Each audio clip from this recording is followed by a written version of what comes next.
तरी त्या साधूची भेटना होएगा इतकं भेटणार नाही. आणि तुकोबारायांचं मत आहे, माझ्या जीवनामध्ये ती भेटी झाल्यामुळे माझ्या जीवनातला काळ धन्य झाला. आता काळ धन्यता जर द्यायची ठरली तर जगताच्या दृष्टिकोनातून प्रत्येक जण काळाच्या बाबतीत घाबरलेला आहे. बरोबर आहे की नाही? प्रत्येक जण कशाला घाबरतो? एखादा म्हणून मी देवाला नाही घाबरत, काही तर म्हणतात मी देवाच्या बापाला नाही म्हणत. लोकांचे पुढचे असे समीकरण पाठायचे. देवाच्या अस्दृश्य शक्तीला सुद्धा घाबरत नाही. एक वेळेस माणसं म्हणतील मी राजाला घाबरत नाही, मंत्र्याला घाबरत नाही, पण मृत्यूला 100% घाबरतात. किती घाबरतात? फार सोपं विचारतो, म्हणजे मला चिंतन मांडायला सोपं जाईल. आपल्याला काळाच्या दृष्टीने विचार करायचा. तो कोबर आहे, काय धन्य झालाय म्हणताय? काळ. मग काळ इतका बलवान आहे, तो धन्य झाला कशानं? संत भेटीनं. मग काळाचा थोडा महिमान बघण्याचा प्रयत्न करूया. 3 दृष्टिकोनातून आता चिंतन मांडतोय. 1 तासामध्ये मांडणार आहे. ज्ञानशास्त्राच्या दृष्टीने विचार करा, काळ धन्य झाला. भक्तिशास्त्राच्या दृष्टीने विचार करा, काळ धन्य झाला. आणि मला वाटतं कर्मशास्त्राच्या दृष्टीने विचार करा, काळ धन्य झाला. आता एक विस्तृत चिंतन मांडण्याचा प्रयत्न. ज्ञानशास्त्राच्या दृष्टीने जर काळ धन्य झाला तर काळाच्या बाबतीमध्ये प्रत्येकाने जे चिंतन केलं ते थोडंसं दुराभास आहे, किंबहुना ते थोडंसं दुरावलेल्या व्यवस्थित आहे, किंबहुना ते अंगलिप्त पद्धतीला नाही, ते जरा बाजूला. म्हणजे तुम्ही कसं म्हणाल? उद्या समजा जर बरेचशी माणसं म्हणतात काळ म्हणजे नेमकी काय? तुमच्या दृष्टिकोनातला मृत्यू म्हणजे काळ, आपल्या दृष्टिकोनातून काळ म्हणजे काय? मृत्यू. माणसं सगळ्याला घाबरतात. मी बोलते कळते ना? डोक्यावरून जाते का कीर्तन? माणसं सर्वांना घाबरत नाही, फक्त एकाला घाबरतात. कशाला? काळाला. काळात आहे ना मृत्यू. किती घाबरतात? फार सोपं विचारतो. उद्या सकाळी 33 कोटी देव सप्त्याला तुमच्या घरी आले, येणार नाही, पण असं गृहीत धरा. मला वाटतं माझ्या कीर्तनात मोदी यावा. आता मी बरेचसे प्रस्ताव दिले असते बांबळेवाडीचे, पण ते येणार नाही. मानायला काय हरकत आहे? कीर्तनातलं अनुमान प्रमाण मानायला काय हरकत आहे? ऐका, 33 कोटी देव उद्या तुमच्या घरी आले सकाळी, बोलत चला. आनंद का दुःख? आनंद की नाही? 100%. आणि उद्या 7:30ला यम आला,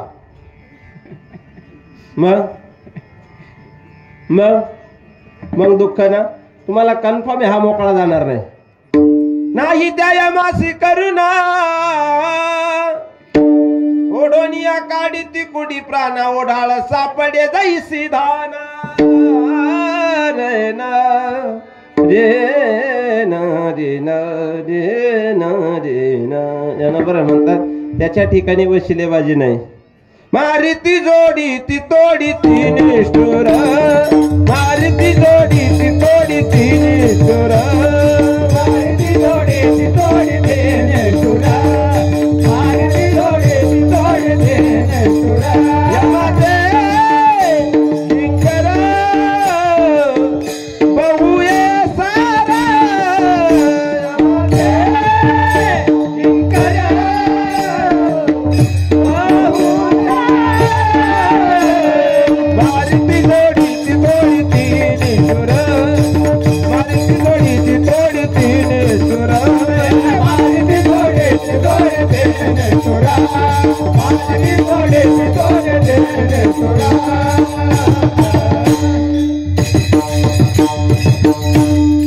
मारी ती जोडी ती तोडी ती निष्ठुर. म्हणून प्रत्येक जण मृत्यूला घाबरलेला आहे. इतका घाबरलेला आहे. अजून सोप्या भाषेत बोलू का? बघा, प्रत्येकाला अपेक्षा असते मी गेल्यानंतर कुठं जावा? बोला ना.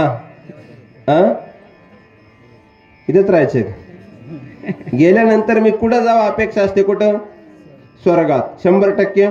पण स्वर्गात जाण्याकरता पुण्य पडावं लागतं पदरामध्ये. आपलं पुण्य सांगू का? नको, आपलं सांगायलाच नको. आपलं पुण्य म्हणजे उगाच दरिंद्री पुण्य आहे आपलं.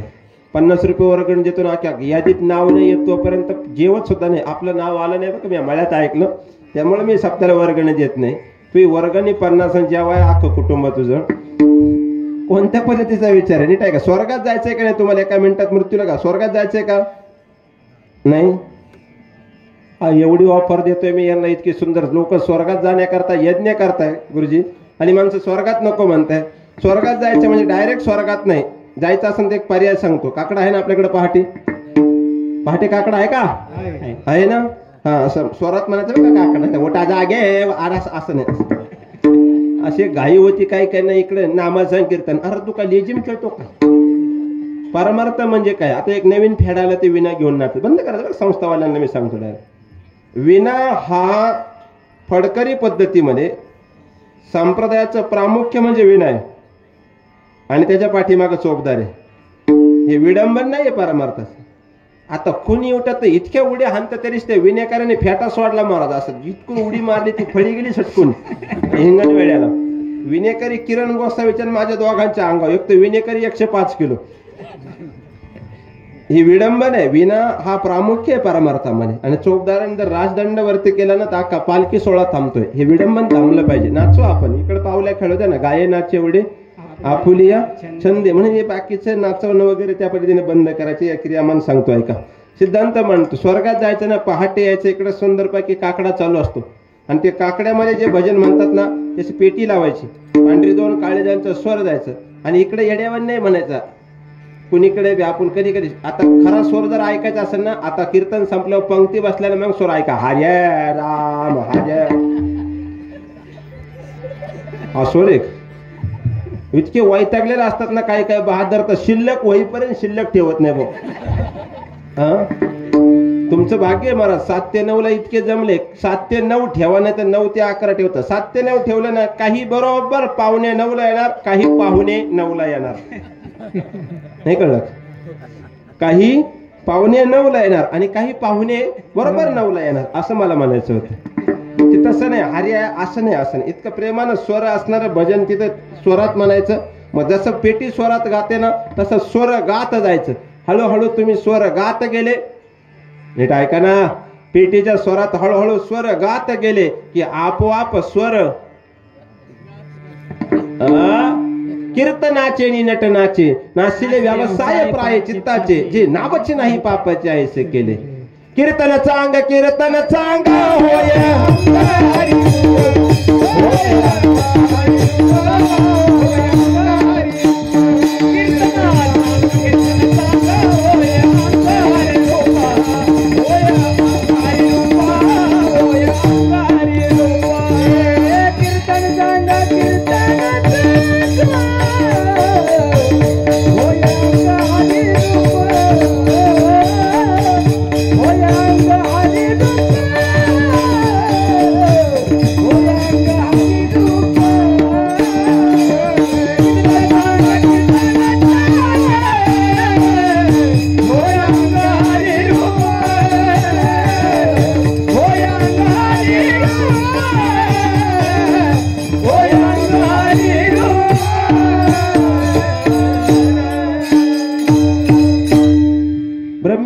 काय होत असे कीर्तने. किती भाग्य आहे कीर्तनामध्ये. तसा गुरुवारी बाबा सांगायचे वारकरी संप्रदाय झोपेच्या बाबतीमध्ये सगळ्यात ऐश्वर्य संपन्न आहे म्हणे.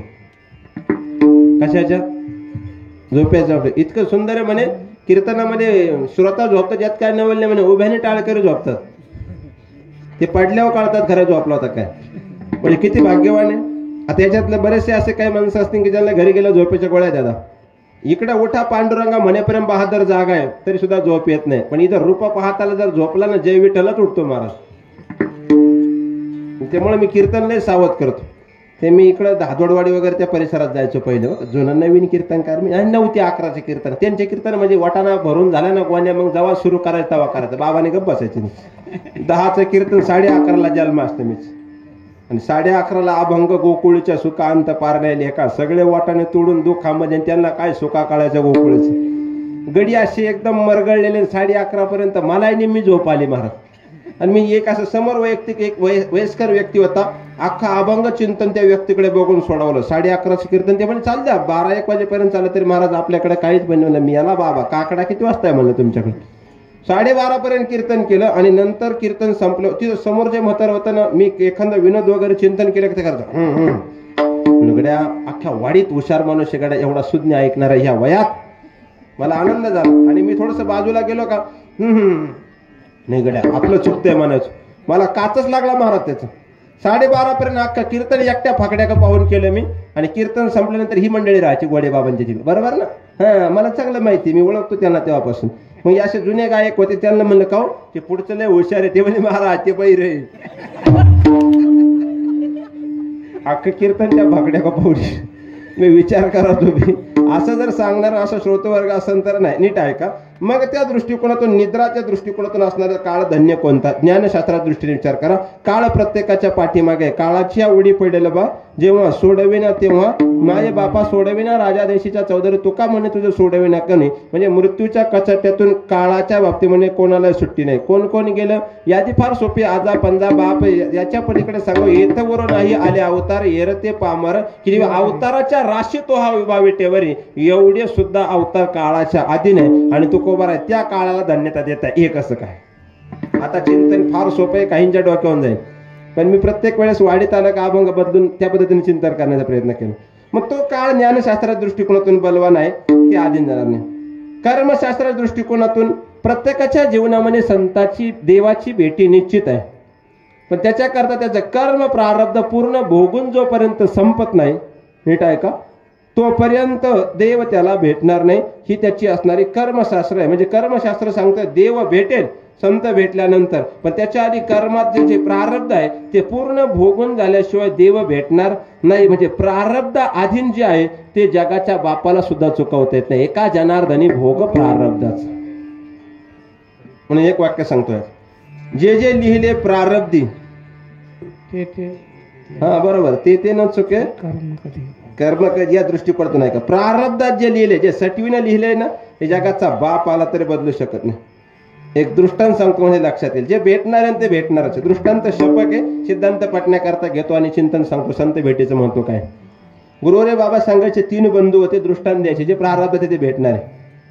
तिघही बंधूंचा संसार फार सुखाचा चालला होता. ज्यावेळेस असणारे नंतर काही दिवसांनी ती वेगळी निघली. आपल्याकडे वेगळं निघतात कधी, बोला ना, मंडपाला दुरी आहे का? हा, आपल्याकडे वेगळं निघतात कधी. हा असंच आहे. मी काय पुण्याहून नाही आलो, जवळचाच आहे. हे झालं, तिघही वेगळे झाले. मग तिघही वेगळे झाल्यानंतर ट्रॅक्टर होता चेतन महाराज त्यांना, आणि त्या ट्रॅक्टरच्या टेलरवर नाव होतं बंधुप्रेम. रस्त्यातच अडवला महाराज. 2-2 चाकच वाटून घेतले. 2 चाकाचा टेलर, एकाला मधली, एकाला मुंडके, एकाला. इथपर्यंत खतरनाक वाटणे महाराज. ती काय ऐकायला होते का तंटा मुक्तीन, कोणालाच ऐकत नव्हते. ते दलिंदर असते काय. तिघांनी सगळं वाटून घेतलं. आता प्रारब्ध ऐका. सगळं वाटून घेतल्यानंतर असणारा एक काळ असा झाला, त्यांच्या सगळ्यांच्या दारामध्ये असणारं तिसऱ्यांचं एक झाड वाटायचं राहिले. ते झाड आंब्याचं होतं, आणि ते यांच्या डोक्यात आलं कधी, झाडाला आंबे आल्यावर. मग वाटायचं कसं काय. थोरला म्हणला ते झाड मी लावले म्हणला. 2 नंबरचं म्हणला झाड जर तू लावलं असलं तर तू गावातच फिरत होता, त्याची अख्खी देखभाल झाडाची मी केली म्हणला. धाकटा म्हणला तुमच्या सगळ्यांचं जरी खरं असलं शेवटचा, तरी ते माझ्या दारात आलं म्हणला. हा विचार करावा लागेल. मग कसं काय. आणि योगायोग त्या झाडाला नेमकी आल्या 160 कैऱ्या. कैऱ्याच म्हणतात ना आपल्याकडे. सोपं कीर्तन करतो. इकडे आल्यावर शुद्ध भाषा नाही वापरत, उगच डोक्यावरून जाईल. आंबे कैऱ्या काय म्हणतात इकडे, काय म्हणतात. हा, संगमनेर तालुक्यात एकच म्हणतात ना, कैऱ्या आणि आंबे 2-2 सांगताय. कैऱ्या म्हणतात आपल्याकडे कच्च्याला, आणि पिकलेला आंबा म्हणतात. विशेषण आहे आपल्याकडे. 160 आल्या. आता वाटायच्या कशा. आता थोरला होता, मान्य केलं बाबा, ते आला, त्याने हाताजोगता जेवढ्या मिळेल तेवढ्या 100 तोडून नेल्या. आता किती राहिल्या बोला पटापट. प्रारब्ध सांगतो मी. हा, 60 राहिल्या. दुसऱ्याची मंडळी म्हणली हे असंच चाललं म्हणे, थोरलाच हात मारतोय म्हणे पहिल्यापासून, तुम्हाला काही चाललं नाही. यांचं ऐकावं लागतं मार. हे डिपार्टमेंटले खतरनाक आहे. यांचं ऐकावं लागतं, नाही तर यांना कुठं काय सुचन भरोसा नाही महाराज. यांना ईर्ष्या ही कलियुगातली स्त्रीच्या शक्तीच्या ठिकाणी सगळ्यात मोठी ताकद सांगितली शास्त्राने. ईर्ष्या म्हणजे असणारी विरोधाभास प्रक्रिया ज्याला म्हणतात आपल्याकडे. वासना, इच्छा दृष्टिकोनातून तुलना भेद ज्याला म्हणतात, ती ईर्ष्या सांगितली. ते म्हणले मग ते गेलं महाराज, त्यांनी 50 तोडल्या. आता किती राहिल्या. हा, 10. मग ती धाकट्याची म्हणली जन्माला 3ऱ्यांदा आले, आणि असं तर काहीच नाही पदारात आलं म्हणे. किमान त्या राहिल्या ते तर आला. तो म्हणला 10 तर 10 कोणाच्या बापाच्या. तेही गेलं महाराज, त्याने झडपडून 10 आणल्या. आता थोरल्याला किती भेटल्या प्रारब्ध सांगतो बोला. 100. दुसऱ्याला 50, आणि तिसऱ्याला आता सारखं भेटलंय का, पण प्रारब्ध आहे का. जो पहिला होता ना, त्याने त्या आंबा पिकवला. आपल्याकडे त्याला आडी म्हणतात, आणि वर पिकला तर पहाडाला आंबा म्हणतात पुणे जिल्ह्याकडं आपल्याकडे. हा, कळण त्याला धन्यवाद नाही कळण त्याला घरी गेलो जेवून जा, काही हरकत नाही. ते आंबा त्याचे गंमत आहे बघा. फळ आडीला दिलं की, फळानं आडी धरली की गोड होत, आणि माणसानं आडी धरल्यावर बोला ना, फळानं आडी धरले की फळ गोड होत, आणि माणसाने आडी धरल्यावर हा, आणखी सोपं विचारतो. आपल्याकडं मोकळ्या पानं असतात ना पेपरचे वहीचे, त्याला स्टॅपलरने पिन मारतात बघा, पिन. ते मोकळ्या पानांना पिन मारले की ते एकत्र होतात, आणि एकत्र कुटुंबाला पिन मारले की ते वेगळे होतात ना. हे असंच आहे.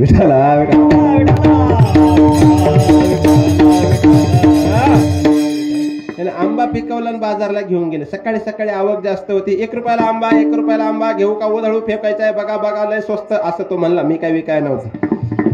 1 रुपयाला आंबा सगळे विकले. 10 वाजेपर्यंत किती भेटले?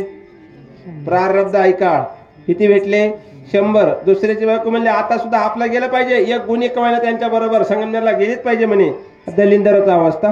हेही गेलं महाराज. दुपारी जरा आवक कमी झाली, यांनी 2 रुपयाला आंबा लावला, यांनी 50 विकले. याला किती भेटले? 100 भेटले. तिसरं जेव्हा त्याला दामटलं 4 वाजता का म्हणे त्याच्या पत्नीनं. असं नाही म्हणे, 1 म्हणे कैरी आपली मार्केटला. भावकी तरी कसली म्हणे, फार दलिंद्र. एक तरीशी मला रामराज्यातली भावकी कशी काय होती म्हणलं, त्या भावकीपेक्षा बरी होती. म्हणलं कसं काय? अरे म्हणलं जिथं थोरला बंधू वनवासाला गेल्यानंतर धाकट्या बंधून त्याच्या पादुका, सावत्र बंधून पादुका राजगादीवर ठेवून राज्य चालवलं, अभिलाषा केली नाही. तू आळंदी दिंडीला गेल्यावर धाकटा रात्री तू बांध कुठं नेऊन टाकीत होतो आहे. या लोकांना कळालं, तू कशाला भावकी विचारतो मला. कर्मधर्म सहग. आणि तेही आंबे घेऊन गेले. संध्याकाळी काल जसं वादळ झालं ना तसं मार्केटमध्ये पाऊस आला. सगळीकडे कसाकच असणारं पाणी भरलं. ते बिचारा 10 कैऱ्या घेऊन एका पत्र्याच्या शेड खाली बसला. आता काय करता, पत्नीला घाबरत होतं ते. आणि नेमकी त्या दिवशी त्या गुरुजींच्या घरी त्यांचा मेवणा आला गावामध्ये.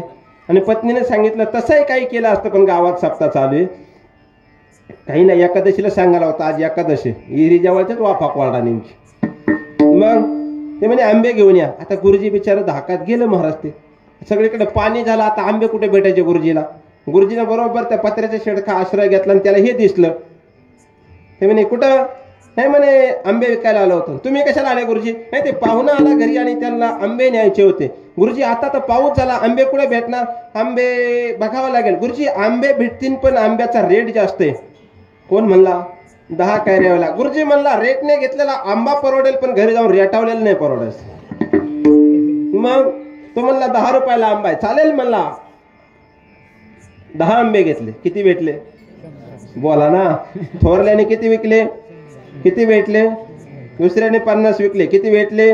तिसऱ्याने 10च विकले. तरी किती भेटले?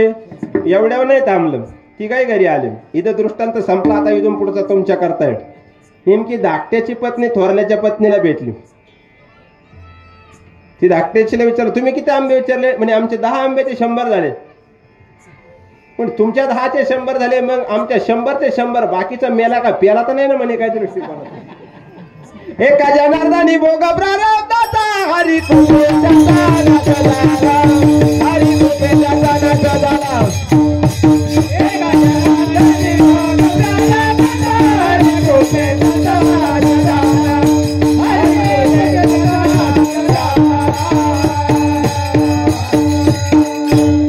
हे प्रारब्ध आहे.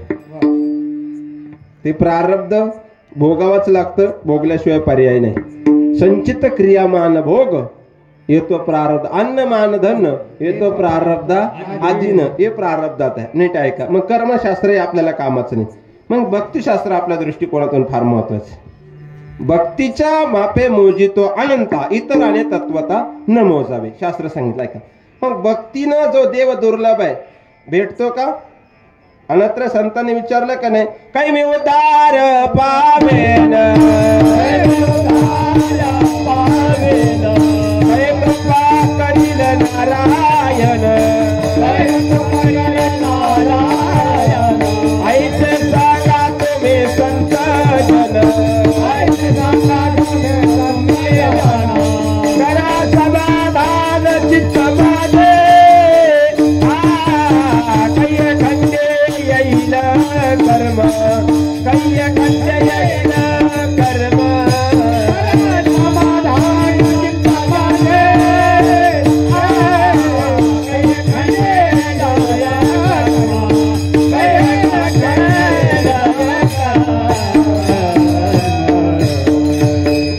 काही मी उद्धार पावेने काही कृपा. मग भक्तिशास्त्र सांगतोय देव जरी दुर्लभ असला तरी संताची भेटी झाल्यानंतर देवाला भेट द्यावी लागते, म्हणून तुकोबाराय त्या काळाला धन्यता देतात. आता विस्तारित अभंगाचं विश्लेषण कळलं. मग संत भेटीमध्ये देवाची प्राप्ती होऊ शकते का, याचा असणारा विस्तृत एक सिद्धांत सांगतो. कधी जर साताराला गेले, सातारा माहिती आहे ना, साताऱ्यामध्ये असणारं एक देवस्थान आहे, एक विशिष्ट असणारं. त्या ठिकाणं आजही सज्जनगड म्हणून एक सर्वात प्रसिद्ध असणारं देवस्थान. जर कधी गेलं तर जा. त्या गडाची आख्यायिका अशी आम्ही पाठाला असताना, त्या गडावर समर्थ रामदास स्वामी वगैरे आणि शिष्यगण परिवार राहायचं. आणि त्या गडाची विशेष आख्यायिका म्हणजे भगवान प्रभू रामचंद्र सपत्नीक हनुमंतराय स्वयंभू रूपाने तिथं प्रगट झाले होते, ही त्या गडाची विशेष आख्यायिका आहे. आता नीट ऐका बघा, संत भेटीमध्ये काय ताकद याच्या करता सांगतो. का काळ धन्य आहे, देव भेटेल का. तुम्ही रात्रंदिवस जरी असणारे, आता सुरू झाला मार्गशीर्ष झाला ना, पुस्तकं वाचून जर देवी भेटली असती, 1500 द्यायची गरज झाली नसती. घ्या पुस्तक, नाही महाराज, त्याने काय गरज आहे. त्याच्याकरता गिरधर लाल तो भाव का भूका, राग कला नाही जानत हे तुका. भक्तीमध्ये भाव महत्वाचा आहे, काय करता हे महत्वाचं नाही. नीट ऐका सिद्धांत सांग. तिथं असणारा एक मतिमंद बुद्धी असणारा एक व्यक्ती, आणि त्याला आईवडिलांनी सांगितलं आम्ही गेल्यानंतर तुझं बघायला कोणी नाही, म्हणून त्याला रामदास स्वामींकडे नेऊन सांगतो. स्वामींनी सांगितलं काय, म्हणलं याला सांभाळायचं, जे का रंजले गांजले त्याशी म्हणे जो आपुले. संत अवस्था काय ऐका. आणि त्याच्याकडे स्वामींनी काम दिलं. त्याला कोणत्याही गडावर काम सांगितलं की तो हा म्हणायचा.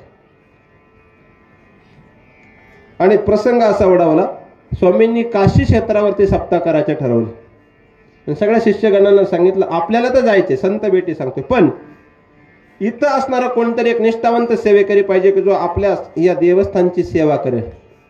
सगळे म्हणले तिकडं एवढा बदामन शिरान काजून, इथं कोण शिड्या भाकरी घाला मोकळाय म्हणलं थांबायला, एवढे तिकडं काय आणि इकडं काय, सगळ्यांनी असं खाली माना घातल्या. पण याला सांगितलं होतं, गुरुजींनी काही सांगितलं की नाही म्हणायचं. याने हात वरती केला. हा भोळाच महाराज माझ्यासारखा, तुमच्यासारखं नाही. तुम्ही ज्याला भोळा म्हणता ते भामटे बोलले. रात्री तुमच्या घरामागचे 2 एकर घ्यायचे, तुम्हाला कळत नाही, तुम्ही त्याला भोळा म्हणता. तो भोळा नाही. कर्मधर्म सहयोगाने तो म्हणला. त्याला स्वामींनी सांगितलं बघ इथं राहायचंय. तो म्हणला चालेल. काय करायचं, रोज सेवा करायची नित्यनेमाने आणि नैवेद्य द्यायचा. कोणाला, प्रभू रामचंद्र सीता माहिती. याला काय माहिती नैवेद्य काय, नामदेवरायन हा गडी आडबंगच. सगळे प्रस्थान झालं, तिथून काशीला निघून गेले. याचा दिनचर्या चालू झाली. याने पहिल्या दिवशी स्वयंपाक बनवला, इतका सुंदर बनवला. आता याचा स्वयंपाक म्हणजे आता काय सांगायचंय का, याचा स्वयंपाक म्हणजे विमा पॉलिसीच काढणे डायरेक्ट. एका पत्नीने आमच्या गुरुगावात दृष्टांत सांगा चिंगळे महाराज. एक पत्नी कायम हॉटेलला जेवायला जायची म्हणे, आणि नकळत तिने सांगितलं मी स्वयंपाक बनवलाय, आणि इतका सुंदर स्वयंपाक बनवला की भाजीत मिरची होती का मिरचीत भाजी होती हेच कळत नव्हतं. खाणाऱ्याच्या डोळ्यावाटा अशा अश्रूच्या धारा चालू झाल्या. नवऱ्याच्या अशा अश्रूच्या धारा चालू झाल्या. तिने विचारलं का हो इतका सुंदर स्वयंपाक झाला म्हणे. नाही म्हणला या आनंद अश्रू आहे. यांना नाही कळायचं होतं. नाही म्हणला जर असा मी रोज स्वयंपाक बनवला, ते म्हणला हा मग, आणि जर मी तुम्हाला असा रोज स्वयंपाक जर बनवून दिला तर मला काय भेटेल. तो म्हणला 100% माझा विमा तुला 100% भेटेल. तुम्हाला नाही कळालं. अशी मिरची खाऊन मेल्या म्हणजे इन्शुरन्स भेटेल ना, तो तुला 100% भेटेल असा मला एवढं बोलून सांगावं लागत विठाला.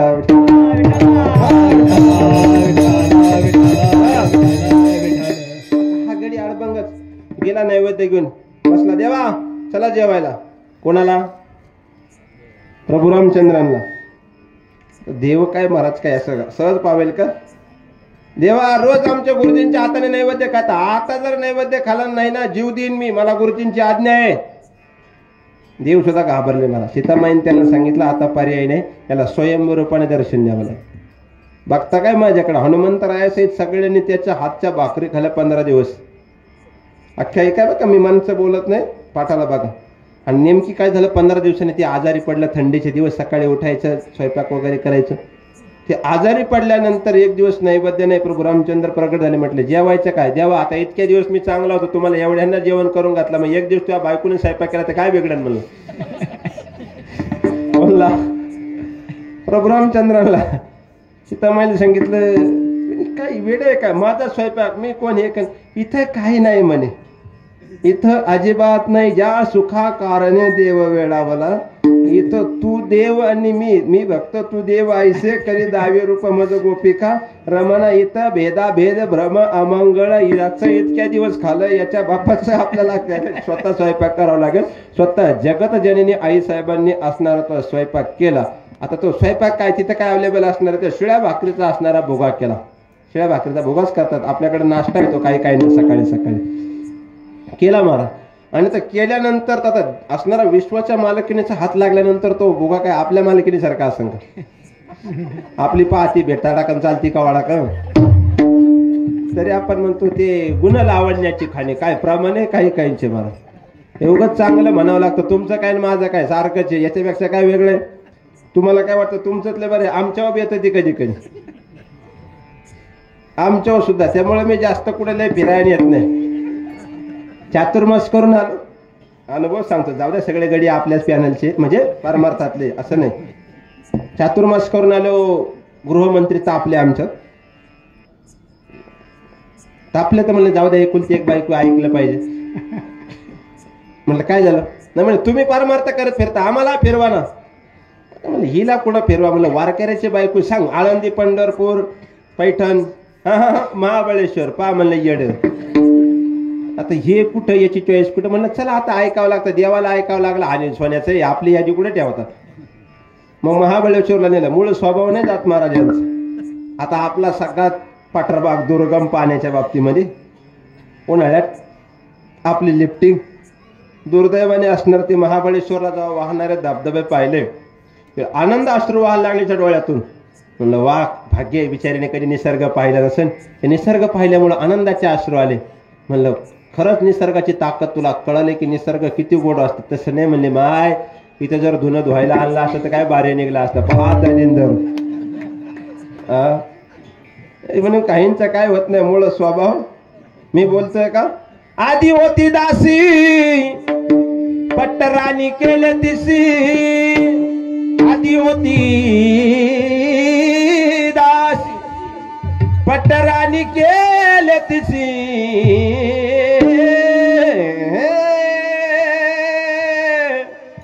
पट्टराणी केले तिसी.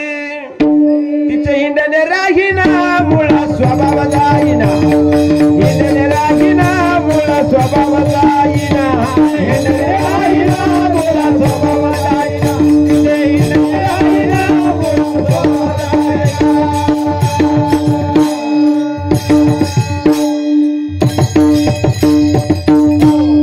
आता एवढं स्वभाव जात नाही.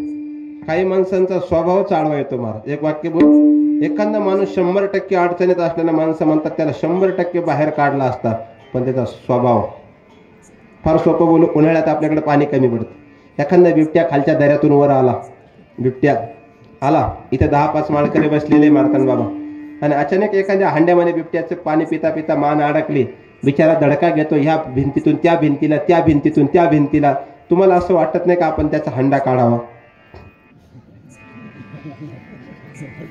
कोण्याही जीवाचा वारकऱ्याचं बिरुद आहे का नाही, ममाय वंश जीव लोक, प्रत्येक चराचरामध्ये अंश कोणाचा आहे, देवाचा आहे. मग त्याचे मन अडकली, मग वारकऱ्याला वाटायला नाही पाहिजे का आपण त्याचा हंडा काढावा?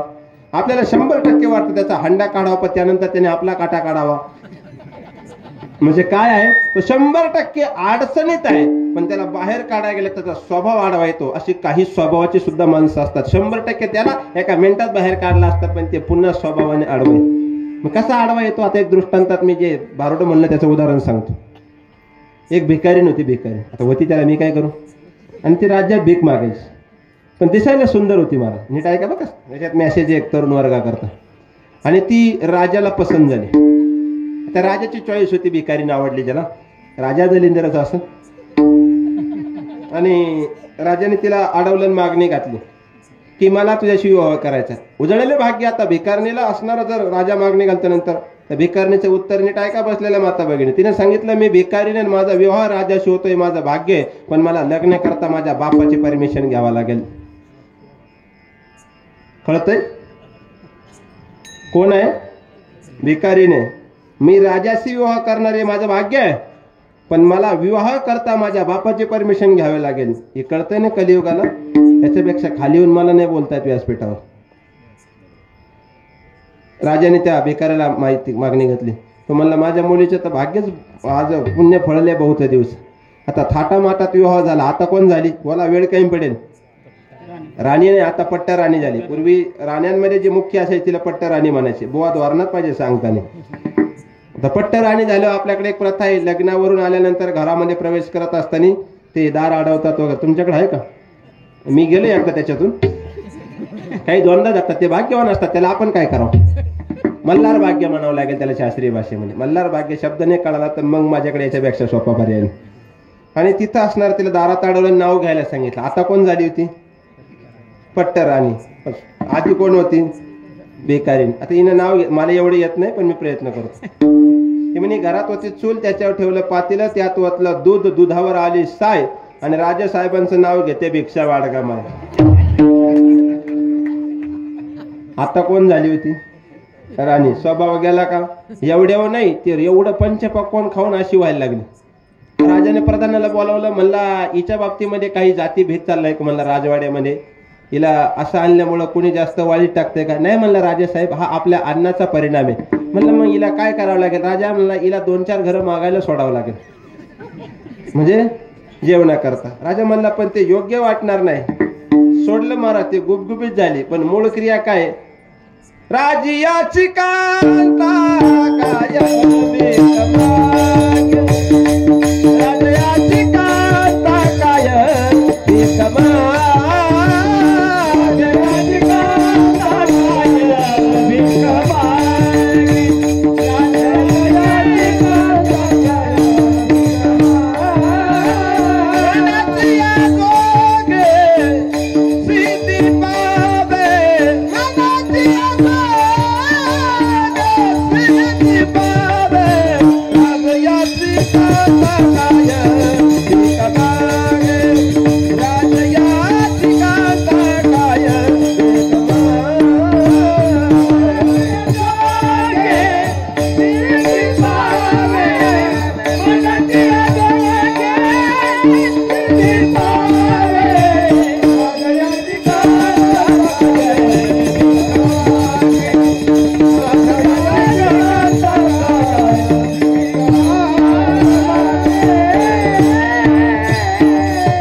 सीतामातेने भोगा केला मारा.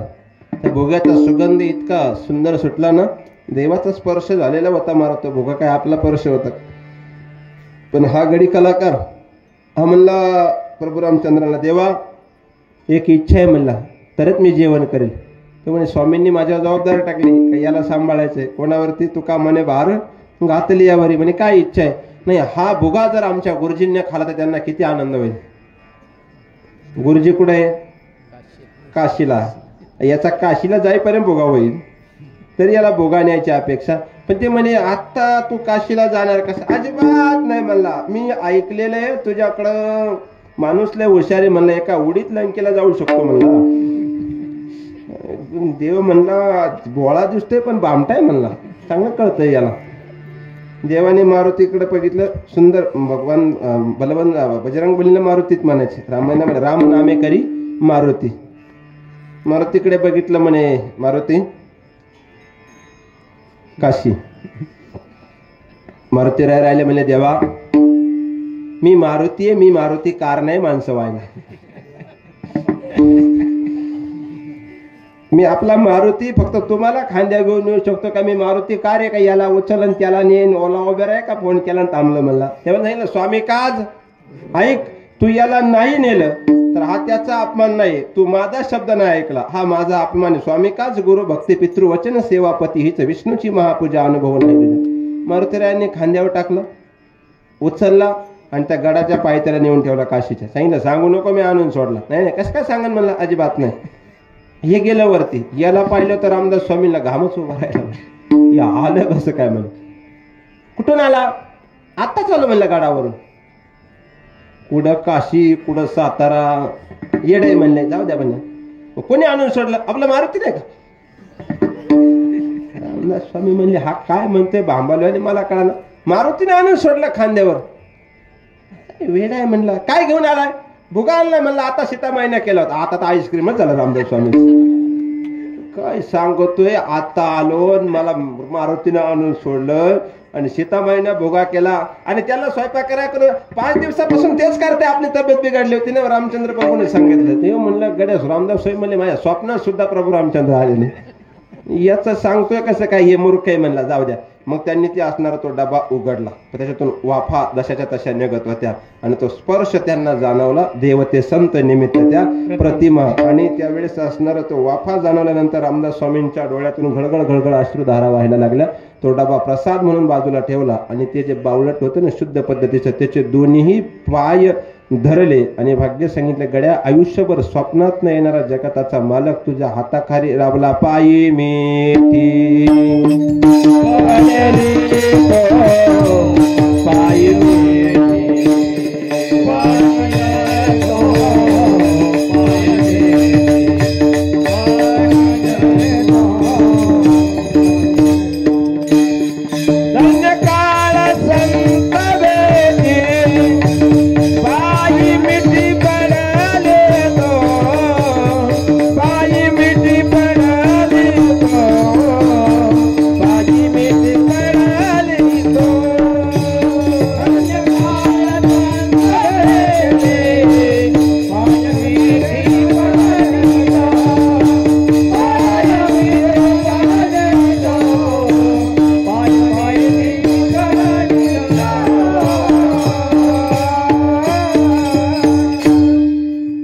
आयुष्यात तरी त्याला देव भेटला असता का? भेटला असता. कोणामुळे झालं? रामदास स्वामी सारख्या संत महापुरुषांची भेट झाली म्हणून त्याच्या जीवनामध्ये काळ धन्य झाला. दुर्लभ असणारा देव सुद्धा भेटला. आता मी कर्मशास्त्राचा आणखी एक दृष्टांत देतो. डोक्यावरून जात नाही ना, शुद्ध चिंतन मांडतोय. एकच चरणावर बोलणारे, मला बाकीचे विस्तृत मांडायचे नाही. ऐका, जे वेळ कमी पडेल आपल्याला. काळ धन्य होते संत दर्शन झाल्यानंतर. मग कर्मशास्त्र सांगतं जे प्रारब्धात आहे ते भोग भोगून घेतल्याशिवाय देव भेटत नाही. मग असं काही आहे का जे प्रारब्ध चुकवण्याची ताकद त्यांच्याकडे आहे? मला वाटतं भाग्याचा उदय ते हे जोडी संत पाय, इतकी ताकद आहे. बघा, मी एक प्रमाणाने सिद्ध आणि सांप्रदायिक चिंतन माझं कीर्तन सात्विक आणि तो तात्विक दोन्ही तत्व. मला विनोद, गायन, हसून सगळं करता येईल. मग तितकं नाही, जे समजेल तितक्या ताकदीने मांडण्याचा प्रयत्न माझा आहे का. आणखी एक नारदीय भक्तिसूत्रातला दृष्टांत सांगतो. म्हणजे सुज्ञ मंडळीनं ऐकण्याकरता उद्या पुणे म्हणाय नको बुवाचा अभ्यास कमी होता. नाही तर काही म्हणतात कालचं कीर्तन पडलं बा, कसं पडतं तेच कळत नाही. काही तर गावात गेल्या गेल्या म्हणतात महाराज आज अरे काय घुंगरं बांधून नाचावं काम आहे त्यांनी. काही तर म्हणजे आजचं कीर्तन आवड महाराज नेमकी एकच नंबर. म्हणलं भाऊ आपल्याकडे 2 नंबरचं काहीच नाही, आपण गरीब माणूस आहे, सगळं जे येईन त्याच्यावर चालले. म्हणलं ऐका, नारदीय सूत्रामध्ये एक दृष्टांत आला का संत भेटीच्या काळाला महत्व आहे. एक असणारा वारकरी होता आणि तो असणारा सुंदर आपल्या नित्यनेमाचं भजन करायचा. पहाटे उठायचा आपल्या दिंडीवाणीने, 8ला उठायचा. तरी एक दलिंदर दिंडी पाहिली, कोणती होती नाव घेऊन माणसाने. आणि दुपारी अभंग चालला होता, सहस्रदीप दीप कैशी प्रकाश 12 वाजता. परत फाट्यावरून कीर्तन करून आलो. 4 वाजता दिंडी बोट्याजवळ मला भेटली. 4 वाजता अभंग चालला होता, उठा पांडुरंगा प्रभात समय पातला. जमलं म्हणलं. आणि माळेगावच्या दिंडीवर रात्री कीर्तन केलं बोट्यात आणि परत चाललो होतो. 12:30ला त्या दिंडीत भजन चाललं होतं. डोळे मोडी तर राधा चाले. म्हणलं याला बॅटरीच्या उजेडात काय भजन आहे की काय? भजन करणे ओंगाळवाने. आपल्याकडे जवळ जवळ भजनाने गवळणी शपकच, आणि त्याला नाही शेवट सापडला का लय सोपा शेवट. या का जाणार धने राधा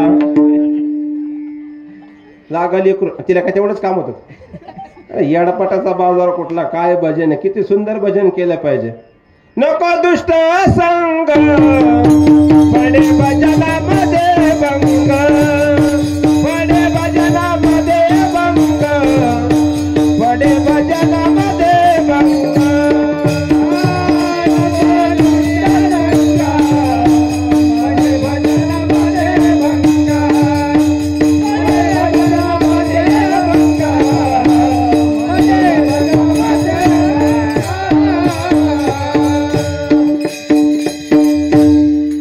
नारद 3 तळामध्ये भजन करायचं. साधू थोर जाणं कलियुगी. आणि नारद भजन करत असताना निघाले महाराज. नारायण नारायण श्रीमन नारायण नारायण नारायण नारायण नारायण श्रीमन नारायण नारायण नारायण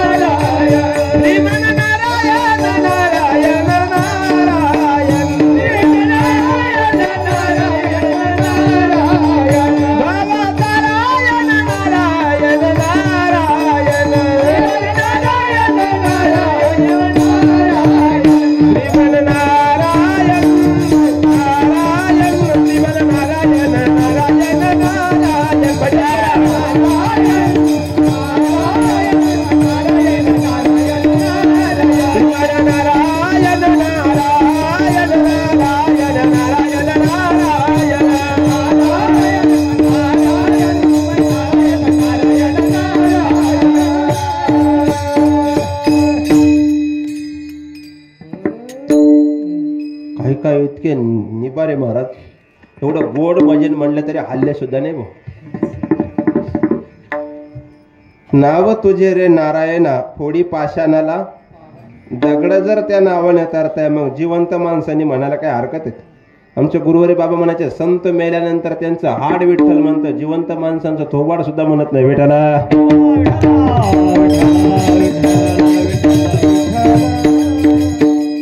आता मी विठ्ठल विठ्ठल म्हणल्यानंतर माझा अनुभव आहे 60% लोक विठ्ठल विठ्ठल म्हणले नाही. मी लाईव्ह प्रयोग केला तरी इथं पास नाही. ऐका सिद्धांत सांगतो. नारद त्या गावातून जात असताना एक सामान्य साधक असणारा भजन करत बसलो. धन्य काळ संत भेटी या दृष्टांतावर बोलतो बघ मी, ऐका. आणि त्याने नारदाला पाहिलं आणि नारदाच्या पायावर मिठी टाकली. का पायी मिठी पडली तो कोणता काळ. धन्य या शब्दाची प्राप्त अवस्था बऱ्याचशा अभंगाच्या विस्तृत चरणात. धन्य कोणत्या क्रियेला धन्य म्हणावे, ज्याच्या जीवनामध्ये कोणत्या पंचदशी नावाच्या ग्रंथामध्ये विद्यानंद सरस्वती 6 प्रकारची धन्यता सांगतात. ऐका. ज्याच्या जीवनामध्ये कोणताही प्राप्तव्य शिल्लक राहणे तो धन्य, ज्याच्या जीवनामध्ये निरंकुश तृप्ती प्राप्त झाली तो धन्य, ज्याच्या जीवनामध्ये अज्ञान तिमिराचा नाश निघून गेला तो धन्य, ज्याच्या जीवनामध्ये प्रारब्ध कर्तव्याच्या दृष्टिकोनातून कोणताही क्रियामान शिल्लक राहिला नाही तो धन्य. आणि 5 सांगितलं ज्याच्या ठिकाणी मी वासुदेव तत्वता या बोधाची अवस्था प्रत्येक चराचरामध्ये देव पाहण्याची वृत्ती तो धन्य. आणि 6 ज्याच्या दृष्टिकोनातून पारमार्थ दर्शना दृष्टिकोनातून देव भेटला तो धन्य. तुकोबर याच्यातला कोणताच धन्य मानत नाही, काळाला धन्य मानतात. त्याचा विस्तार बघतोय आपण. मी ह्याच अभंगावर 3 दिवस बोलेन. असं नका समजू की मिल्या जवळचं आणि मग बाबा कधी अवेलेबल होतं. हे अभ्यासात होणे गहन मला वाटतं असाध्य ते साध्य करिता सायासेने कारण अभ्यास आहे. तुका म्हणे कोणत्या क्षेत्रामध्ये अभ्यासाशिवाय नाहीये. बऱ्याचशा जणांचं दुकान याच्यावर चाललंय आपला ते एक देव करून घ्यावा. देवही त्याचा नाही झाला आणि तोही देवाचा नाही झाला. 99 वर्ष तेवढ्याच अभंगावर बोलला आणि शेवटी मेला. त्याच्या 10व्याला जो कीर्तनकार आला आणि त्याने सुद्धा तोच अभंग घेतला आपला तो एक देव करून घ्यावा. म्हणलं जमलं आता. नीट आहे का सिद्धांत सांगतो. नारदांना विचारलं नारदजी तुम्ही देवाच्या फार जवळ आहे. म्हणलं हा 100% फार जवळ आहे. नारद भार माणूस होता बघा. नारदाला एक शाप होता ब्रह्मदेवाचा. 60 भांडणं लावलं तर जेवायचं. कोणाला. नारदाला. मला वाटतं तेव्हाचा नारद बरा होता, लिमिटेड होता. कलियुगातले नारद एवढे बेकार आहे गावाच्या गावापेटीच्या तरी ते शांत बसत नाही मला. म्हणजे तेव्हाचा नारद बराच होता आपल्यापेक्षा. मग ते म्हणले देवाला विचारा की माझ्या जीवनामध्ये तुमची देवाची भेटी कधी. त्याने कोणाचे पाय धरले. नारदाचे. नारद म्हणला ठीक आहे काय हरकत आहे. नारदजी भजन करत गेले. महाराज नारदाने देवाला विचारलं देवा बांबळेवाडीमध्ये एक सामान्य साधक आहे तो भजन करतोय तुमचं आणि त्याची इच्छा आहे का तुमची भेटी त्याच्या जीवनामध्ये कधी आहे. देव म्हणले त्याला विशिष्ट काळ यावा लागेल मग तो काळ धन्य असेल. मी एवढ्या चरणावर बोलतोय बघा. सुज्ञ मंडळी जर ऐकायचं असेल तर बघा. म्हणलं मग कधी भेटणार. देवाने सांगितलं भेटेल गड्या एक योग्य वेळ आले त्याचं कर्म संपलं की भेट देईल. म्हणे पण कधी. जा म्हणे त्याला जाऊन सांग तुझ्या झाडाखाली बसलाय ना त्या झाडाला जेवढे पानं आहे ना तेवढे जन्म घ्यावा लागतील तेव्हा भेटी होईल. नारदजी म्हणले एकाला सांगायला गेलं त्याने बांधूनच ठेवलं होतं वाल्मिकानं. कलियुगातला दुसरा काय करेल भरोसाच नाही म्हणला. मग पण तरी सांगितलं पाहिजे. साधू थोर जाणार. नारदजी खाली आले. नारदजी सुंदर भजन करत चालले होते. त्याने नारदजीला म्हटलं ओ नारदजी असंच विचारलं महाराज. नारद महर्षींनी पाठीमागं बघितलं. म्हणे विचारलं का देवाला आपलं. नारद म्हणला खरं सांगितलं आता कुठं बांधितो काय माहिती म्हणे. नाही म्हणलं देवाला विचारलं पण अवघड आहे. नारदजीच रडायला लागले. नारदजींना रडायला पाहिलं हेही रडायला लागलं महाराज. एकाचे उत्तर एका नाही. आमच्या गुरुजी बाबा सांगायचे, एका गावामध्ये एक गुरुजी होता, ते पोरांना शिकवायचे. नेमकी एकाच जुन्या काळातलं तार आले, ते तार यायचे ना, ती तार थोडी इंग्लिशमध्ये आले, ते बाहेरच्या देशातून होते, त्याचे कोणतरी पाहुणे असतील. तो गुरुजींकडे गेला, मला एवढी वाचा. गुरुजी मराठी मीडियम, इंग्लिश येतच नव्हतं. गुरुजींनी तार वाचल्यावर गुरुजींनी हंबरडात पडला, आम्हाला तो याने तर गुरुजींच्या डबल आंबरडा फोडला. गुरुजी म्हणले, तू का रडतो? ते म्हणजे तुम्ही का रडताय? मी गुरुजी म्हणले, मला वाचता येत नाही. एकाचे उत्तर एका नाही. म्हणलं मग? म्हणे नारदजीने सांगितलं, बाळा देव भेटले होते, मग देवानं सांगितलं तुझ्या झाडाखाली बसलाय ना, त्या झाडाला जेवढी पानं आहे ना तेवढे जन्म घ्यावा लागतील, मग तुला मी भेटी देईल. त्यानं वर बघितलं, झाड चिंचाचं होतं. बांबळेवाडी झोपले काय? त्याने वर बघितलं, झाड चिंचाचं होतं, आणि चिंचाची पानं कशी मोठी असतात. मी जाऊ घरी, मोठी असतात. ते म्हणला चिंच ते पान कुठं आयुष्य अनुमान लागायचं. ते रडायला लागले आणि ते असणार पाठी. नारदजी म्हणलं, जाऊ द्या रडू द्या, आता आपण चला म्हणून. नारदजी पुढे निघले आणि मागं बघितलं तर थोडस 100 पाऊल पुढे जाताना ते जगताचा मालक तिथं अवतीर्ण झालेले आणि देवाच्या पायावर त्याने डोकं ठेवलेलं. नारदाने असं पाठीमागे बघितलं. नारद म्हणलं, देवा मराठीत कळत नाही होय, मग इंग्लिशमध्ये विचारलं होतं का? नारद सायराट पाहून आलं होतं. असं विचारेंगे नारद म्हणून, देवा किम कार्य प्रयोजन असणारा दर्शने प्रशस्ती पुण्य पुरुष. नारदजी सूत्र आहे, त्याच्यामध्ये एक संस्कृत व्याख्यान आले. किम कार्यार्थी, कोणत्या कार्याने तू याला दर्शन दिले? तू मला काय म्हटला, जेवढे झाडाला पानं तेवढे जन्म घ्यावा लागेल तर याला दर्शन आहे, आणि तू मला पुढे जाऊ देत नाही तर दर्शन दिल्याचं कारण का? देवानं सांगितलं, ऐक, ज्ञानशास्त्राने मी कळणार नाही, कर्मशास्त्राने प्रारब्ध भोगल्याशिवाय भेटणार नाही, पण भक्तिशास्त्राने मी सांगतो, जो माझ्या आधी माझ्या संतांच्या पायावरती मिठी टाकतो ना, मी त्याचं भक्तीन कर्मज्ञान कोणतंही बघत नाही, त्याला मी तात्काळ भेटी देतो. वाक्य नीट आहे का? देवाच्या आधी नारदाच्या पायावर मिठी टाकल्यामुळे त्याच्या प्रारब्धामध्ये देव भेटला म्हणून तुकोबराय काळाला धन्यता देतात अभंगाच्या पहिल्या चरणात. संत काळ भेटी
देतात. एकाच चरणावर मांडायला गेल्या लाख उदाहरणं देता येते.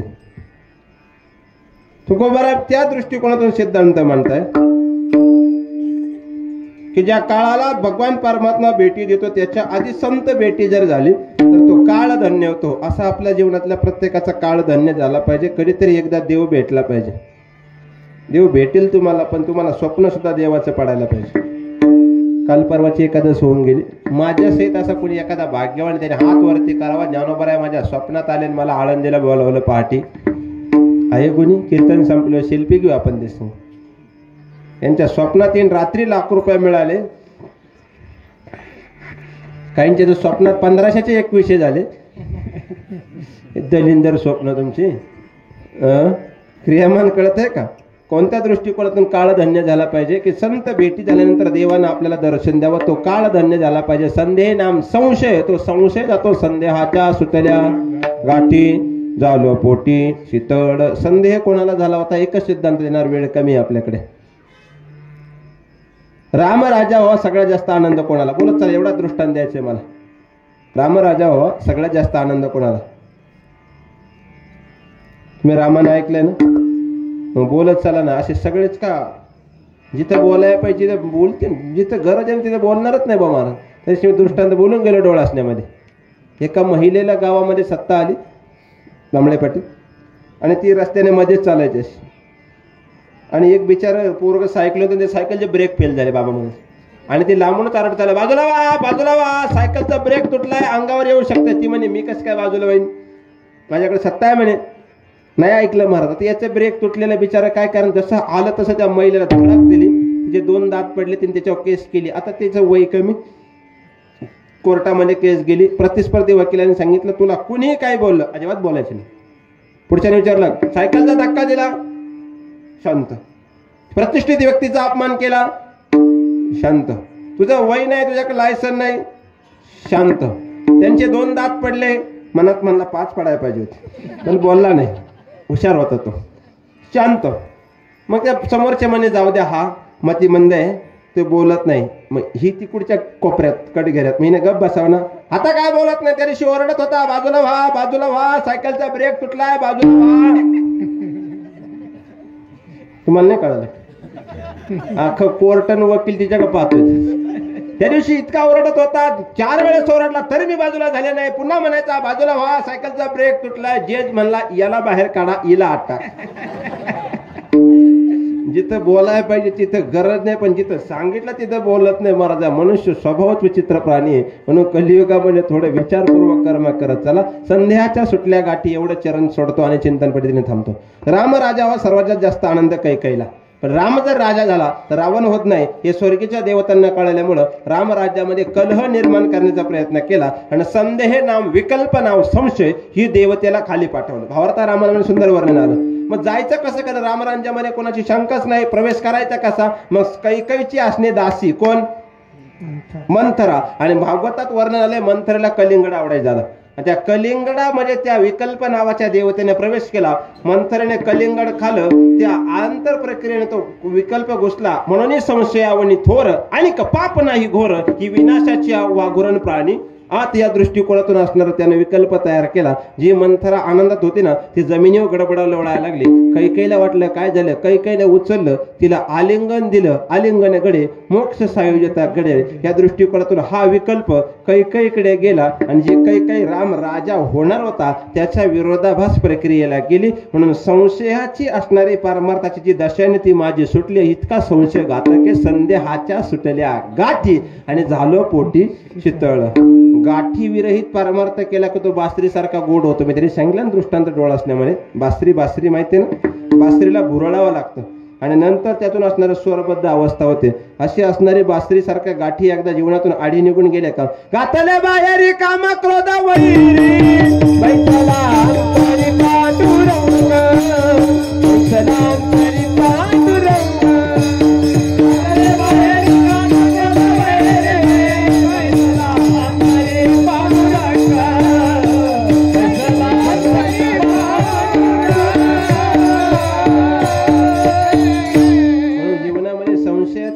थोडं बाजूला निघा.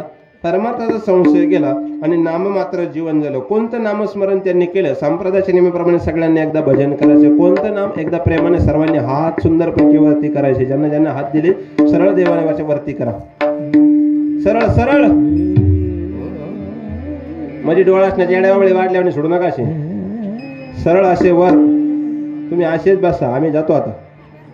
हरी विठोबा रखुमाई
मागे गेलो, मला तिकून दिसलो, मी अभंगच म्हणायला लागलो तर आम्ही जातो ना, मी आलं गाडी आपल्याला न्यायला, भाग्याचे म्हणलं विमानाला आपल्याला न्यायला तुकोबारायनंतर गरुडा दिसलं, म्हणलं आता अभंग म्हणायला पाहिजे, गरुडाचे पायी ठेव वेळाडोय. पण ते परत मागे गेल्यानंतर माझं लगेच चिंतन बदललं, जोडून या धन उत्तम वारे असं. परिस्थिती माणसाची मनस्थिती बदलत असते, म्हणून चांगलं कर्म जीवनामध्ये करायला शिका. जमेलच्या ठिकाणी परोपकार, जमेलच्या ठिकाणी संगती चांगल्याची करा. भवनदीचा झाला तारा या उतारा प्रसादे. भवनदीतून पार होण्याकरता भल्या भल्यांना जमलं नाही, या संसाराच्या नाव्यातून रावणासारख्याला सुटता आलं नाही, कंसासारख्याला थाटता आलं नाही. आपली यादी कुठे ठेवायची? आपले जीएसटी लागायपुरता सुद्धा नाही. आपल्याला चांगलं पोरांनी फटकावलं तर जीएसटी मिळेल, त्या एसटीने पंढरपूरला निघावं लागेल. ही आपली जीएसटी. परमार्थातल्या गेलेला एक एक क्षण सुद्धा वाया जात नाही, आणि प्रपंचात पूर्ण जीवन दिलं तरी ते कामाला येत नाही. म्हणून भवनदीचा झाला तारा या उतारा प्रसादे. भवाच्या पुरातून भवाची या पुरे वाहवसी ज्ञानोबराय म्हणतात. मग भवाची उंची किती आहे? करकटावरी ठेवणिया हे ज्ञान्याकरता. पुढच्या करता नाही ऐकिले गायले गीत बैसले मला धरिले लाज सांडिले हित बैसल संत नावडे पुराण बैसले संत. या त्या दृष्टिकोनातून जे चिंतन मांडलं याच्यातून जर गेला त्याला उंची नाही.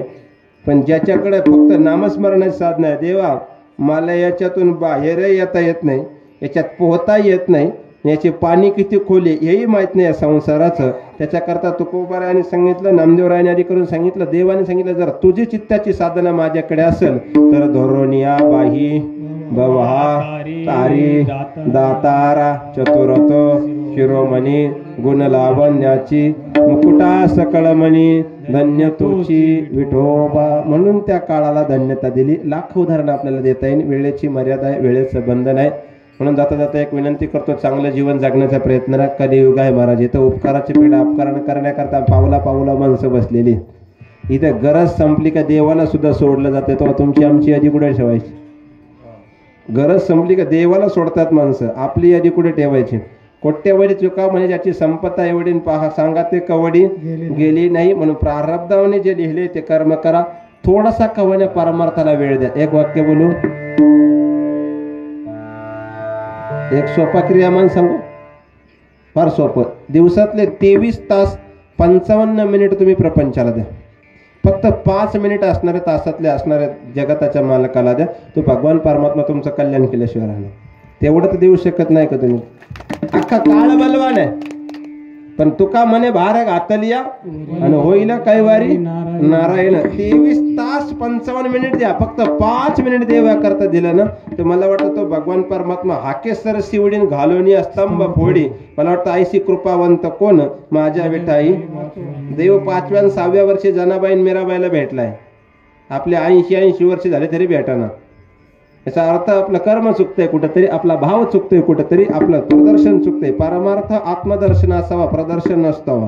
काय बोलला शिवरालिया रंगा, काय बोलला शिवरालिया रंगा, काय बोलला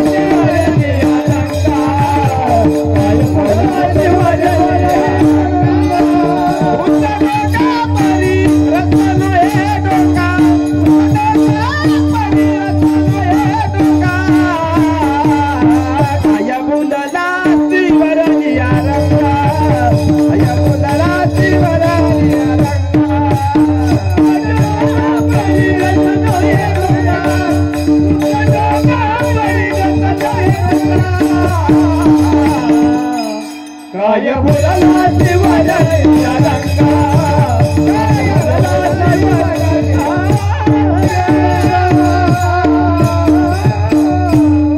चांगलं कर्म करा. इथं गरज सर्व वैद्य मरो ही काळाची भूमिका आहे. त्यामुळे आपण किती कीर्तिमानाने पाठीमागे राहू हे कर्म आपल्या हातामध्ये. एक दृष्टांत सांगतो इथलं जीवन कसं आहे कलियुगात. एका कसायाच्या दारामध्ये कोंबडाने एक बोकड होतं. आता कसायाच्या दारात काय गाय राहणार, द्यायला लागले माणसं, दुर्दैव आहे कलियुगाचं. आणि सकाळी सकाळी कसाई उठला आणि शस्त्र घासत होता. कसाई म्हणतो कसाई असणार, त्याचं काय वर्णन सांगू का मी. कसाई म्हणतो कसाई असू शकतो, नाही कळलं. मग ते शस्त्र घासत होतं आणि ते शस्त्र घासताना तो हसायचा. कोणाकडे बघून, त्या कोंबड्याकडे आणि बोकड्याकडे. आणि हे दोघंही त्याला बघून हसायला लागले. कानडीने केला मराठी, भरताने एकाचे उत्तर एका नाही. आता हे हसायचे ते हसायचं. ते म्हणला कोंबड्याला, म्हणला कमन असतो रे. कसाई म्हणला, कोंबडा म्हणला हसू शकतो, म्हणला त्याच काय, मी माझ्या मनावर आहे म्हणला. मला तुला मारायचंय येड्या, तुला हेच नाही कळलं म्हणला. हसत हसत देवाकडे गेलं पाहिजे म्हणलं. वा, खरं आहे ते. तुम्ही देवाकडे जाताना हसत का रडत? बरं सोपं विचारतो, तुमच्या घरी आलेला पाहुणा रडत चांगला का हसत? हा, हसत. मग आपण कसं जातो देवाकडं? हा, आपण हसत जाऊ, पण मागचे रडत वाटा लावतात. काही वाट लावतात, काही वाटा लावतात. समाज दोन्ही तत्वावर आहे. मग कर्मधर्म सगळ्यांनी म्हणला देवाकडे जायचंय, थोडं हसत गेलं पाहिजे म्हणला. कारण संपलं म्हणला इथं आयुष्य. उडी जा एक एक दिन पंचिर हे गा पिंजरा, खाली कोंबडा हुशार होता का तुरे होता. चांगला हिंदी गाणे म्हणायला हुशार होता कोंबडा म्हणायचं. चांगले गाणे म्हणायचे. आता बरेचसे कोंबडे आले परमार्थ. पालींचे प्रमाण जास्त वाढले परमार्थामध्ये. पाल माहिती नाही, पाल तुम्हाला? पाल पाल काय खाते पाल? बोला बोला. भिंतीवर असलो काही पण खाते. आणि लपते कुठं? आपल्या घरामध्ये ज्ञानोबा तुकोबारांचे फोटो असतात बघा, त्याच्या पाठीमागे लपते. पण खाते काय? अशा बऱ्याचशा पाली आल्या परमार्थामध्ये. काही गरळ ओळखतात, पण लपायला ज्ञानोबा तुकोबारांचा आधार घेतात म्हणून वाचलंय. फक्त एवढं दुर्दैव. मी बोललं तुम्हाला कळणारच नाही मी काय बोलतोय ते. थोडं सावध होणे भजनी लागा देव करा काही वारी, सिद्धांत सांगतोय का. त्या कोंबडाला म्हणला का रे तुझं वाईट वाटतं रे मला. तो कसाई म्हणला का रे? म्हणला तू भल्या पहाटे उठतो लेका. म्हणला हा, तुला युनिट नाही, भोंग नाही, बॅटरीवरचं नाही, मिक्सर नाही, मास्टर नाही, काहीच नाही, तरी असा इतका जोरात अख्खं गाव जागं करतो म्हणला भल्या पहाटे गड्या. कधी कधी मुंडक्यावर सुद्धा पडतो आपण, शेतकरी वर्ग आहे. मग एवढं गाव जागा करून सुद्धा तुला आखाडामध्ये हे म्हणला एक कलियुग आहे. म्हणला का? इथं जास्त जागा करणाऱ्याला 100%. हा म्हणला खरं आहे गड्या, मग थोडं सावध झालं पाहिजे. मग त्या बोकडाकडे मोर्चा फेडावा. ती येडपटच पाला खात होता. तर म्हणला काय चाललंय? काय नाही म्हणला, खाया पिया सुख से सोया नाहक जमाना खोया म्हणला. हे बोकड असते. हा असंच म्हणला. मग तुझंही वाईट वाटतं? बोकड म्हणला मला माझं नाही वाईट वाटतं, तुझं वाईट वाटतं. म्हणलं कसं आहे? म्हणलं कसं काय रे यार? म्हणलं मी जन्मलं तेव्हापासून मी कधी 31 डिसेंबर नाही, कधी गटारी नाही, कधी धाबा नाही, कधी काय नाही, कधी आपल्याला फक्त आईचं दूध आणि सात्विक असणारा हिरवा झाडापाला खालायच्यापेक्षा मी काही आहार घेतलाच नाही. तरी सुद्धा माझं मरण जर असं आहे तर मला खाणाराचं कसं असं म्हणा. युक्त आहार विहार इंद्रियाची चाल,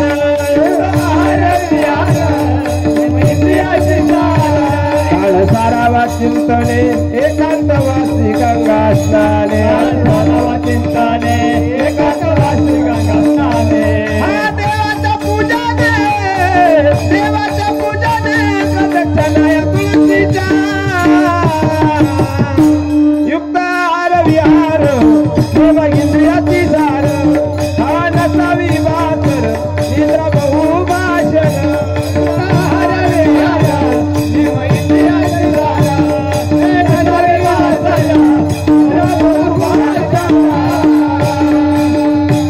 हे नाही सांगितलं म्हणून तुम्हाला सांगायची वेळ आली. हे नाही कळल्यानंतर नातरांना तुम्हाला सांगायची वेळ आली.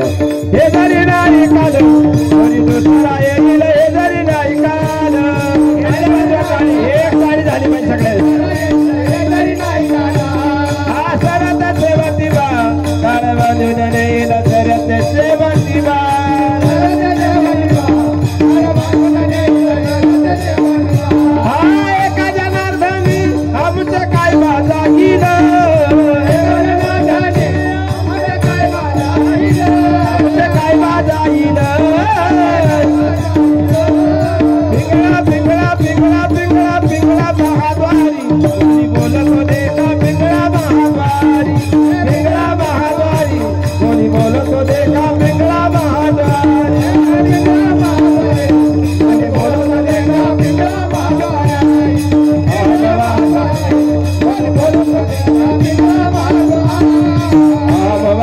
मोहमवागा प्रेम नगरावारी सावध भवनी भजनी लागा देव करा कैवारी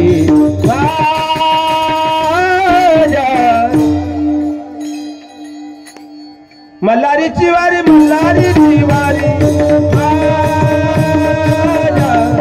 मल्हारीची वारी मल्हारीची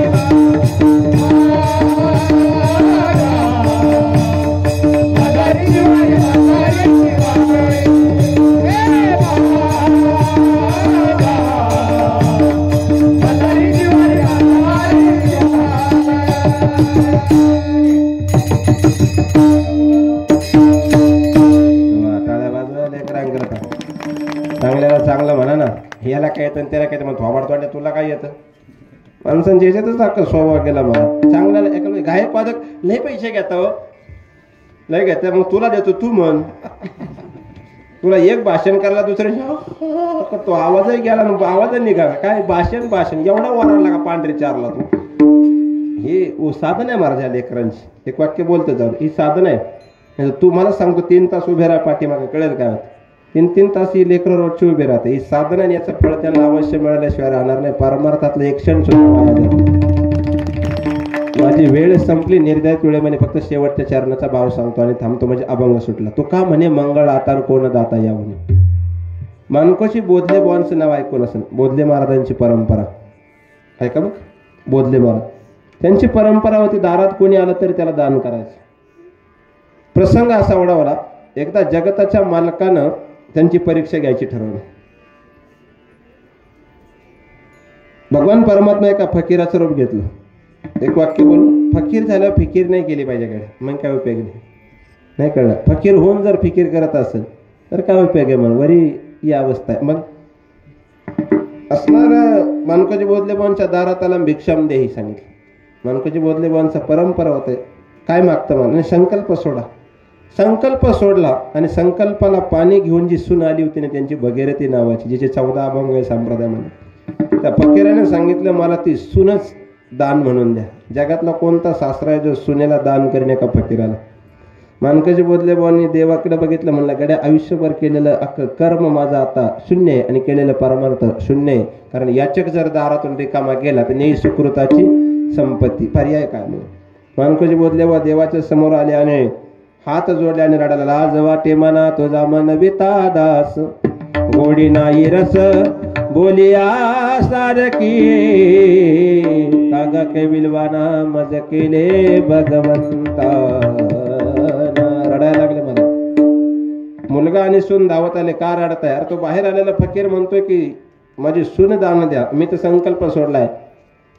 पोरानं सांगितलं जर परमार्थाला बाधा येत असेल तर मी माझी पत्नी दान करायला तयार आहे. आत्ताचा जर फकीर असता आणि आताचा सासरा जर म्हणला असता सून दान करायची, पोरा म्हणला असता तू बाजूला वय फकीर आणि म्हातारा दोघं पुढे घे, गंक पाहतो म्हणला असता. कलियुग आहे महाराज. मग अख्ख्या गावाच्या समोर स्वतःच्या सुनेचा हात फकीराच्या हातात दिला. अख्खा गाव मानकोजी बोधले बोलला शिवाय देत होते.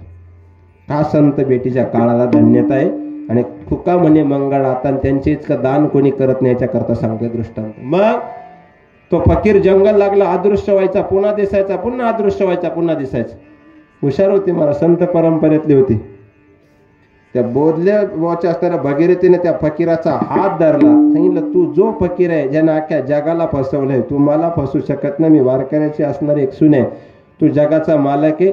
भगवान परमात्म्याला तिला दर्शन द्यावं लागतं. ती म्हणली मला द्यायला यात नवल नाही, पण माझ्या सासऱ्याला अख्ख्या गावानं शिवाय दिल्या, मी तुला दान दिलंय म्हणून. अख्ख्या गावाला चतुर्भुज दर्शन द्यावं लागलं जगताच्या मालकाचं. दृष्टांत संपला. सिद्धांत आहे का? जो जगामध्ये सगळ्यात मोठा दाता आहे. कोण दाता? याहुनी देवा इतका दानशूर कोणी नाही. सकल सिद्धीचा अष्टसिद्धी नवनिधी के दाता. इतका ताकदवार देव आहे, त्याला सुद्धा दान करण्याची ताकद संतांमध्ये आहे. म्हणून तुका म्हणे मंगळाता कोण दाता याहुनी, जो देवाला सुद्धा दान करू शकतात. म्हणून त्या संत भेटीचा काळ माझ्या जीवनामध्ये धन्य झाला. धन्य काळ संत भेटी. पायी मिठी पडली तो संध्याच्या सुटल्या गाठी, झालो पोटी शीतळ ज्ञानेश्वर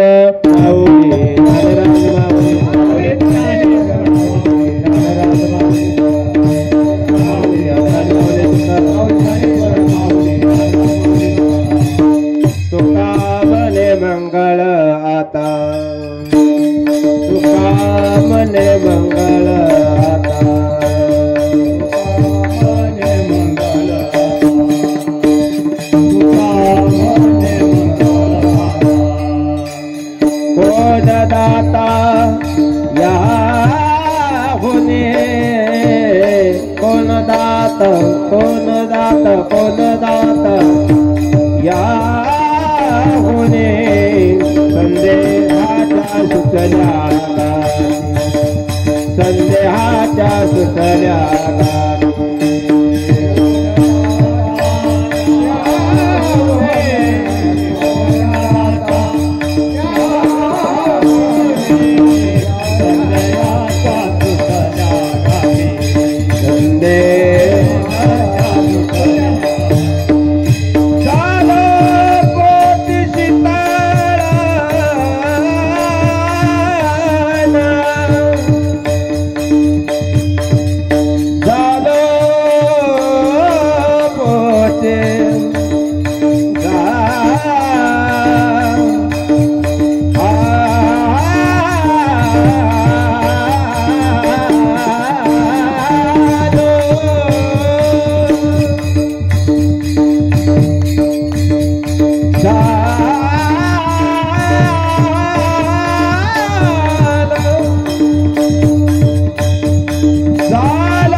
अबोल झाले गीता बदले शब्द विसरे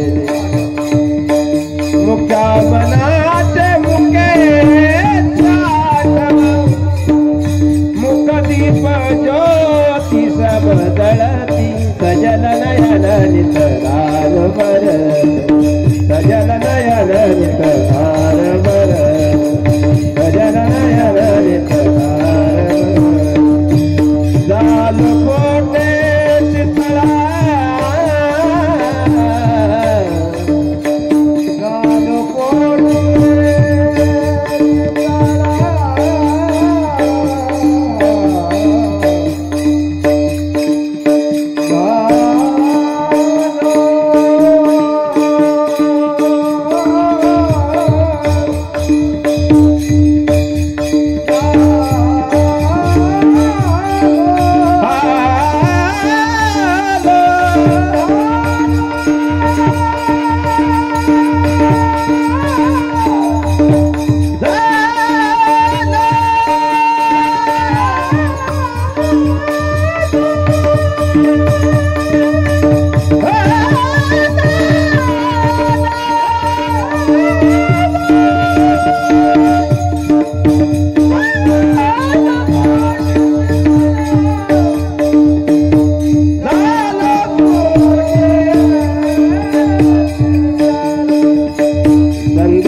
निर्धारित वेळेमध्ये अभंगाचा भाव मांडण्याचा प्रयत्न केला.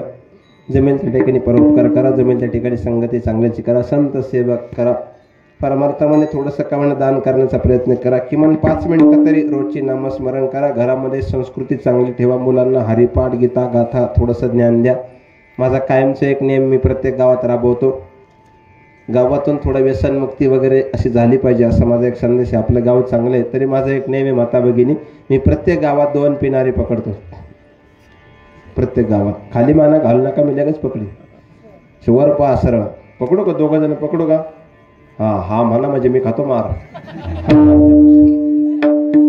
कोणी व्यसन करत असेल तर त्याला उठवणं संविधान मला अधिकार देत नाही. पवित्र असणारा बाबासाहेब आंबेडकरांचा असणारा आजचा दिवस त्या दृष्टिकोनातून म्हणून बोलतो. संविधान मला अधिकार देत नाही की त्याला उठून अपमान करावा.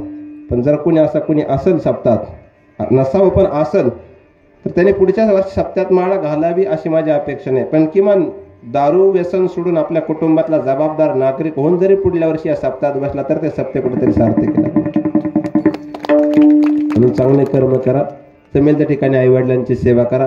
ज्यांना खरंच आईवडिलांची सेवा जमत नसेल, सासू सासऱ्यांची सेवा जमत नसेल, त्यांनी सगळ्यांनी जाताना खाली ड्रायव्हर आहे त्यांच्याकडे त्यांच्या सासू सासऱ्यांचे नावं द्या आणि समवेत आपल्या जमिनीचा 7/12 द्या. ही एक आट आहे. म्हणणार आट कशा करताय?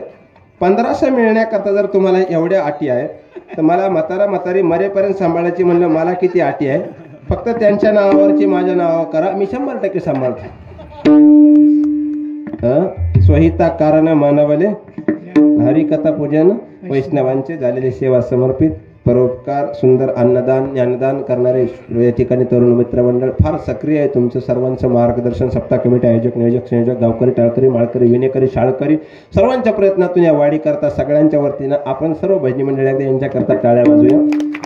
आणि तुम्ही इतकं सुंदर सगळेजण साथ देते म्हणून आपण तुम्ही मिळून सगळ्या गुणीजनांकरता एकदा टाळ्या वाजवा.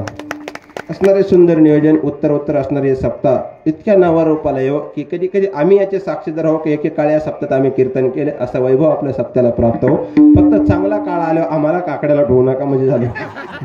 नाही तर मग चांगला काळात बाबा तुम्ही इने थांबा असं व्हायला नको. मनसं गरज सर्व वैद्य मारो. तुमचं प्रेम असंच राहून झालेली सेवा समर्पित वाणीला पूर्णविराम. विठ्ठल जय.